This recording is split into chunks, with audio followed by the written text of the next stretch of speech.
Hello guys, welcome to Hang with Oma. It's your girl Oma. Thank you for clicking to watch and thank you for subscribing to my channel. If you haven't already, is that red subscribe button on your screen? Please click it. A notification bell pop up beside it. Select all so that you'll be notified every time I upload. If you're a returning subscriber, thank you for coming back. You're the real deal. I appreciate you here. Thank you very much. You guys, in 2020, I don't know that this is still a topic for discussion. I had no idea, absolutely no idea.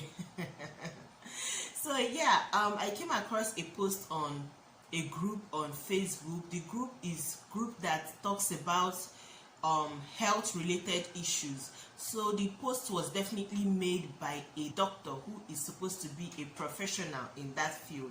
So let me just read out what the post said and then we'll continue from there.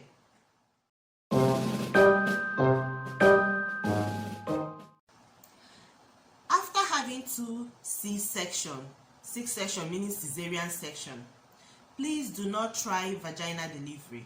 Your womb may rupture in labor, resulting in death in brackets of mother and or baby. Be wise, woman. It's a simple post, right? It's just an advice by a gynecologist advising women on, if they've given birth with cesarean section twice, just continue with cesarean section going forward. I've heard of people after giving birth with cesarean section once trying giving birth with V-birth, that's vaginal birth. But I don't think I've actually heard of people after giving birth with CX twice trying giving birth with VB. I don't think I've heard of it before. So it's kind of educating for me when I read this post, and then I was like, was that really even an option in the first place? But I believe that being a gynecologist, the person that posted this must have been seeing it on a regular basis for her to feel that it is important for her to address it. Okay, the post was not the issue, you guys. The issue was with the comments. Let me just read a few comments and then I will tell you guys what I think about this whole situation. So someone said, it's not always true because I have many people that still gave birth after 2 CS. God has the final say, I beg. Ooh. Oh, okay. Another person said, waiting there for vaginal delivery. I think I should be saying V-births. Waiting there for V-births that people risk their lives to have it. Now, under that person's comments, people were saying, ask me, I don't know for them. So how can we end the Hebrew woman bragging rights? That was the one that got my attention. Laughing out loud, we are all Hebrew women, but safety first though. Okay. Another person said, I have one already and I will not even try V-birth again. Next one will be CS. And under that person's comments, why do you say so? Best of luck. Madam, you know one grill, I dey tell you. I want my baby safe. And okay, I think it's the person that made the post that was replying. I want my baby safe and to be safe too without stress. Okay. I think she addressed their fear there.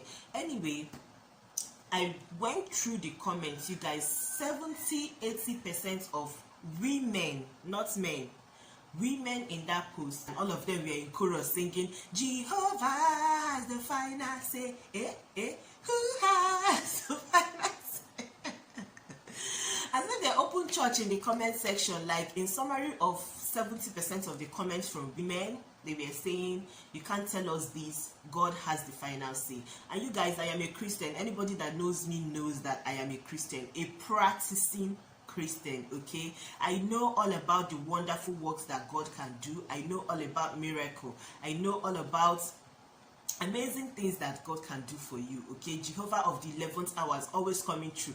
Not even because of what is happening in social media. I'm talking about my own personal life, my experiences and the things that have happened in my family. Okay, so nobody can even tell me what God can do more than what God has shown me that he can do. So I'm so spiritual like that. Don't come to the comments and be more spiritual than myself. Okay. But it's still God that gave human the intuition to discover science, to discover the ability to do theories, do practical thesis and all that, come to conclusion of what will help to reduce mortality rates and mortality rates both in mothers and in children. You guys, people did a whole study. Millions of dollars went into study, okay, for people to find ways to reduce mortality rates. Scientists did studied with real life pregnant women. It's not funny. I don't know why I'm laughing. Okay, but yeah, I do not have all the facts, but the little time I spent with MDGs during my service here, my eyes were open to the fact that not in Nigeria, I mean real Oyibo scientists that take their work seriously have done research on this.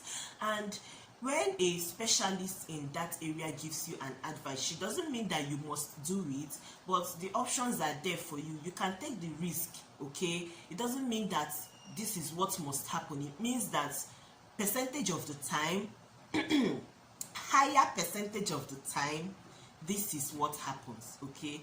Now, if you choose to put your own health at risk, okay, knowing very well that these are the options and you choose by yourself, that you don't care about your health that you cannot assure or guarantee yourself in the first place, so let me just put that out first. Then you decide, okay, my health is not a priority, let me just put it at risk. What about the health of that child that cannot speak for themselves, think for themselves, make decisions for themselves? You now choose to also put the health of that child at risk, knowing very well that health-wise, this is a reckless decision for you to make. Why? I'm asking. I myself, I have said this more than once on this channel, that I am a CS mom, a two-time CS mom, okay? My first one was an elective CS, and if I had not done that, see, even at a point, before I found out that my baby was stressed, they were advising me to wait for 1 more hour to see how far, like my baby was not engaging, okay? After 13 hours of active labor, my baby was not engaging, and I've dilated, I've gotten to 8 cm, over 8 cm dilation, and I was like, I'm over this, I want to have this baby, just open me and bring this baby out, okay? That was even before we found out that the baby was stressed. That was even before we found out that there was cord wrapped around his neck. Before we even had those informations, I was the one that was telling them, see, I'm not opposed to this, I just want to be healthy and I want my baby to be healthy, okay? And the second time, I was like, I just want to have my baby with ease, okay? I don't want to go through this that I went through the first time. I just want to have my baby with ease. So yeah, I opted for elective CS the second time. And that brought me back to the comments that someone made under someone's comment, okay? This comment that this person made under someone's comment. So how can we end the Hebrew woman bragging rights? Now, if you know anything about the origin of this word that people constantly use whenever it comes to giving birth, Hebrew woman, you are not a Hebrew woman, you must be a Hebrew woman. Especially, I'm sorry to say, most men of God usually use that term. They will tell you, no, don't do this, no, if you won't have to give birth as a Hebrew woman. Some religion, some Christian religion completely abhors it. Like, no, you must push through V, you must give birth through VB. If it's not VB, you're not woman enough. In that Hebrew woman origin, I think that was during the period that Abraham was trying to, get them out from Egypt, and the midwives was mandated to kill every male born, okay? So the lie they came up with in order to save these children was that before they even get to this place, that the women have given birth, because they give birth with ease, okay? So that giving birth with ease was what brought about the prayer that most people pray, that they want to give birth as Hebrew women. They did not pass through so much pain before they give birth, okay? So that does not mean that you're not gonna pass through pain at all, okay? Bringing a human being from your body is not a plea, it's not a play matter at all. Even the smoothest and the swiftest childbirth, the person must pass through pain, no matter how short the period of time is, okay? So I don't know why when you give birth through CS, that removes you from the Hebrew women. I don't understand it, okay? If you give birth whether it's with so much pain or with little pain, but you came out fine and alive, and your child came out fine and alive. I believe that you're qualified to be even called a Hebrew woman. But personally, that tag does not give you heaven. No. If you like, be a certified Hebrew woman with ID card. It does not give you eternity. It does not guarantee anything. All these things are vanity upon vanity, okay? There are people that never really gave birth biologically, okay? They did not have one child that they biologically gave birth to, but they have children they are training. They are giving to the community. Either they gave birth through surrogacy or they gave birth through adoption, you know. Those are still method of having children. You cannot cancel that out. You cannot now say, okay, because she adopted or because she used the surrogate, that she's not a Hebrew woman. She is a woman, she has children, she's fending, she's feeding. Most of them even raise children, better children with good morals, more than most people that actually, you know, pushed and did all that. So there is no one particular way of being a Hebrew woman. That is what I'm trying to say with all these plenty jargonjances that I'm stating. If cutting your stomach and bringing out a baby is the safest way advised for you to give birth, why will you want to risk it? Okay, why will you leave that safest way to go through rigorous processes that may end up taking your life and the life of your child? Personally, I think that is such an irresponsible thing for a parent to do, risking their life and the life of their child against the advice of a professional medical practitioner, somebody that it is even in their field, not just a GP, somebody that is a gynecologist, that is their field, that is what they do. Like, you now say no, you don't want it because you want to be a Hebrew woman. So you guys, this is my thoughts on this topic.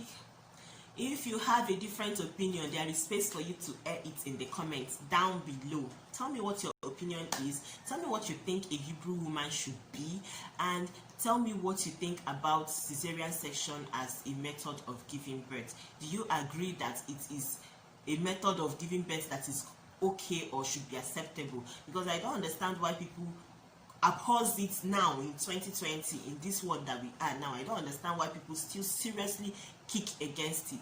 Just tell me what your thoughts are in the comments, okay? If you haven't already, please give this video a thumbs up, and if you haven't already, please subscribe to my channel. I will see you guys in my next one.